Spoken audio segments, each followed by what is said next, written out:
My job role was mainly vivisection. The fair folk were clearly unfamiliar with the ins and outs of human anatomy, or rather, just the ins. They have the exterior down to a dead ringer these days. Occasionally, we got the odd one with a tail or cloven feet brought in. Plenty with faces and limbs that push the boundaries of disproportionate into the realm of the outright unfeasible. But for the most part, you'd take them for a human being on sight. However, their unfamiliarity with the internals produces some interesting results in the form of some very unique and nonsensical anatomy. The anemic, pale light of the lab droned on overhead, and I took a final swig of my tea as I heard the screeching, unoiled wheels of the operating table approach. The heavy iron doors opened with a drawn-out wail, and they wheeled in our subject. The fairy on the table had taken an artfully surrealistic approach to the internal organs. The collection of avant-garde internals were embedded with many faces with wildly varying expressions. The one that I believe was trying to resemble a heart splayed open in a spiraling, elongated face that I had previously remarked to Amy was the spitting image of Munch's famous masterpiece. Amy was new, a replacement for the previous surgeon that shared this lab. The department had recently lost 7 members of staff, courtesy of some unsecured cold iron restraints, and her specific predecessor had been signed off on stress leave after his mind became unraveled at the behest of the subject. So, although I was only 2 weeks into the job myself, that still made me her senior. My career had started off in a rocky place, watching the swirling faces as they gawped and contorted, confronted with the complete hopelessness and suffering on a daily basis. This made me realize cashier work wasn't for me. So, when I was offered a job researching the very creatures I had written my master's dissertation on, I couldn't accept fast enough. Even through the limiting view of my mask, my eyes strained far less than they did from the bright light of a till screen. I gave the ribbons of my mask a quick tug to confirm to myself that the knot was tight and secure. In an improvised eye test to try my peripheral vision, I turned to my left to read the health and safety sign affixed to the wall. No face, no name, no voice. Was not only what I had come to know as the company's proud stance on unions, but was the declaration that served as the vital rule of 3 in the presence of the subjects, lest you lose one or all of those things. Thus, the masks were just as vital as the ability to keep your mouth shut in the presence of the folk. No human voices, as per. This meant that the only soundtrack to my work was the low buzzing of the overhead light and the mechanical whirring of the various machines and lab equipment around me. I lifted the scalpel from the cart and eyed the elongated humanoid shape on the table. Bathed in the fluorescent overhead lights of the lab, the internals of the creature took on a sickly, yellowish sheen that made the swirling faces therein look jaundiced. Upper management wants the heart removed from this one as well. The organ howled and twisted inwardly into a pseudo-snarl as I brought the scalpel close. As I began to prod the aorta with a gloved hand, the lights blinked. My head snapped up to find the light back to full bloom. I paused for a moment, scalpel in hand, hovering only centimeters from the creature's innards, still fully illuminated. Deciding it to be a mere fluke, I bent forward to better inspect the abstract viscera before I made the incision.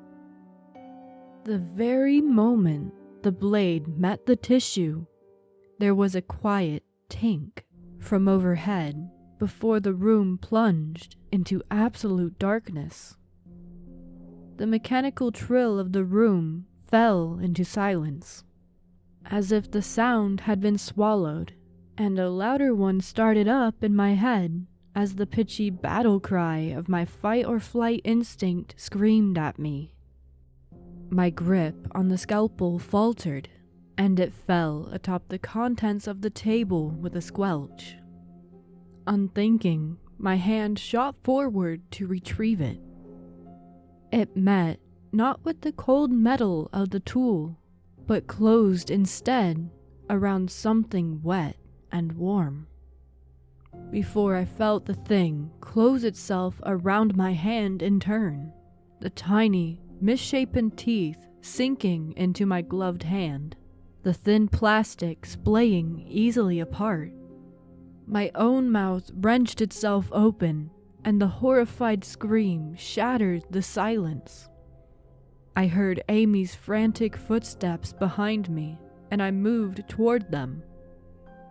I felt around blindly, eyes darting around pointlessly, my mind conjuring the inhuman shape I expected to see moving toward me in the dark.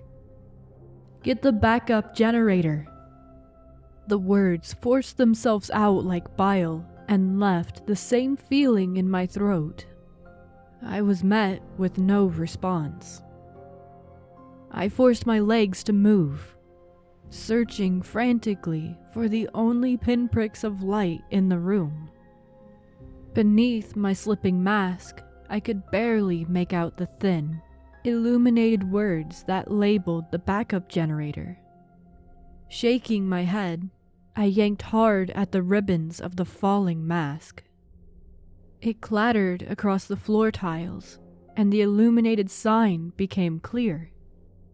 I pulled hard on the switch. The crack of the generator sounded in my ears like a gunshot, and I recoiled as my vision turned a searing white.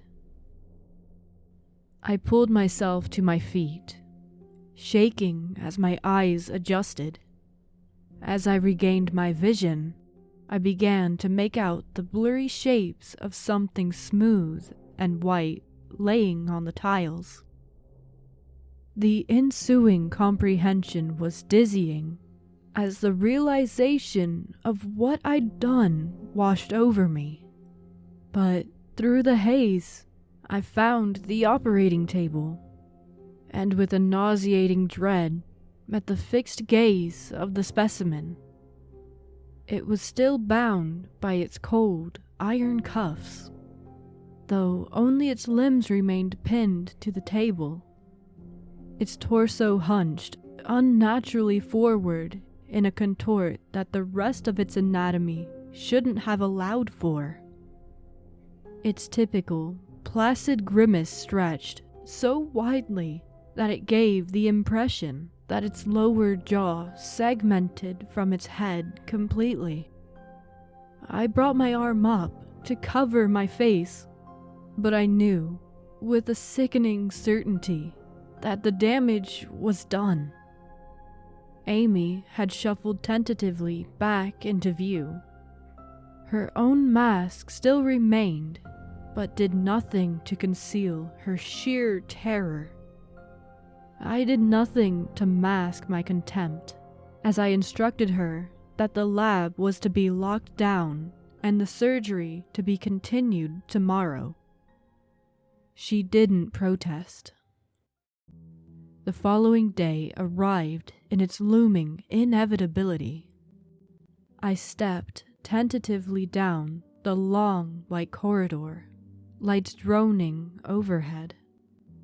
I tugged again at my pale mask, feeling the dense knot that had, at this point, tightened into an undoable lump. A similar lump congealated in my throat as I reached the door of the lab. I took my time punching in the many digits of the access code. In lieu of being able to openly utilize any form of facial recognition, the passwords and entry codes were lengthy and paranoid in their complexity, though not long enough, as the accepting click of the lock sent my heart plummeting. The lab was dark. I leaned forward, hoping to give the motion sensors for the lights a start. Still, nothing. I edged a bit further in, wondering if they had always had this limit of range. As I drew further in, I could make out the edges of things.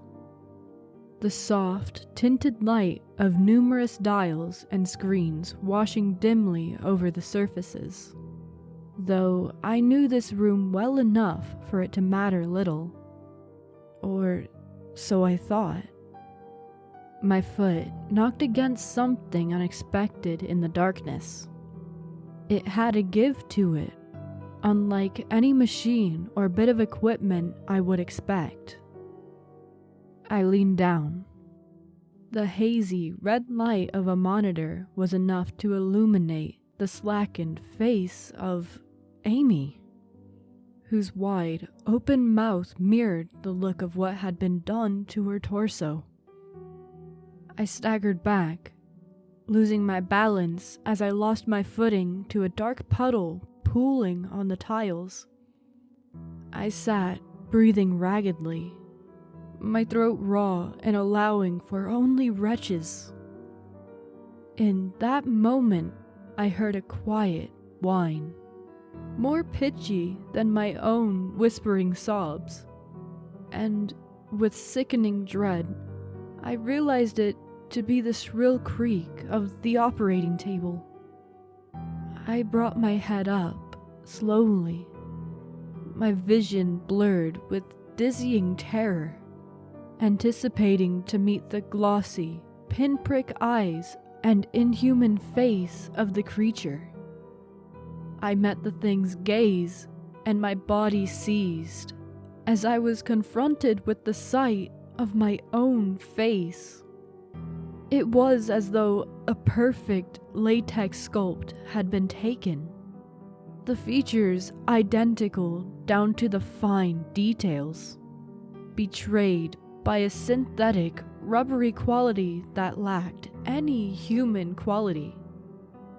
It unfolded itself from its hunched posture, and I could see the sparkling, wet sheen of viscera open in its vivisected form. Only now, it seemed different, altered somehow. It was no longer its collection of screaming organs and abstract internals, but it was now the perfect picture of what you'd find in a textbook. Normal, ordinary, human. I choked on rising bile as I came to comprehend the reason for Amy's state. Adrenaline kicked as I ran blindly, crashing through the various features of the lab and back toward the hallway. I felt it closing the distance behind me and knowing with terrible certainty that I would not make it down the hall in time. Wrenching open the doors of a maintenance cupboard, bringing the latch down with as much force as I could manage. It didn't try for the door. It didn't test the lock. Its simply waiting. It knows. Of course it does. It's been in this place long enough to know I can't simply stay in a maintenance cupboard indefinitely. And it can and will be here long after I'm able to be. It's here to stay. And I sit here wondering what will become of this place. What will become of this world with this inhuman creature that now finds assimilation with its human face? My face. The end.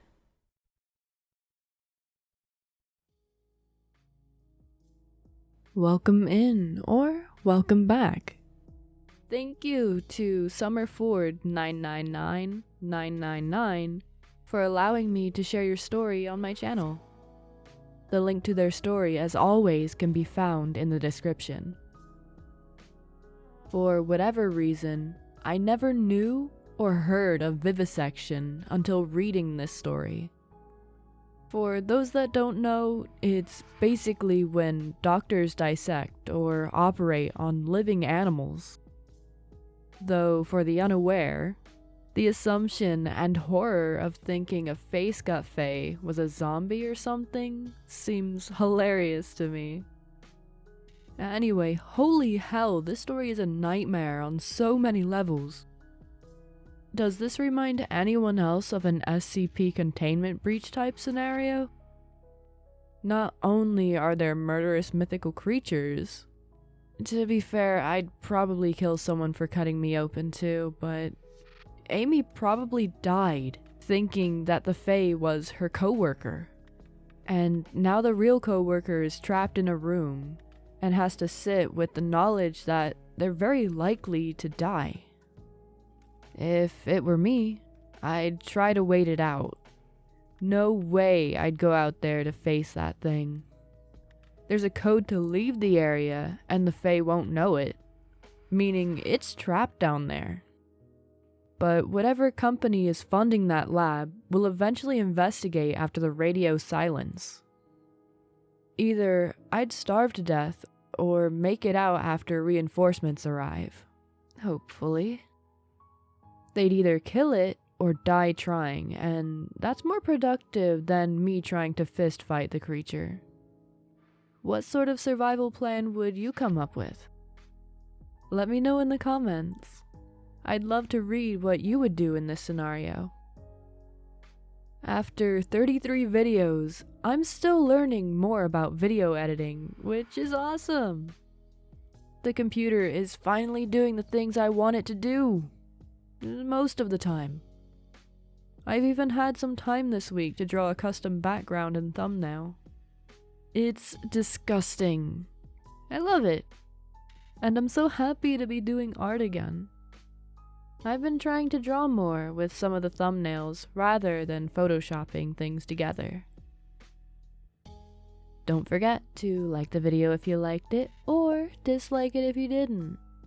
I upload once a week, every week. So, if you don't want to miss out on future stories, consider subscribing. I'll see you next Saturday. Bye bye bye.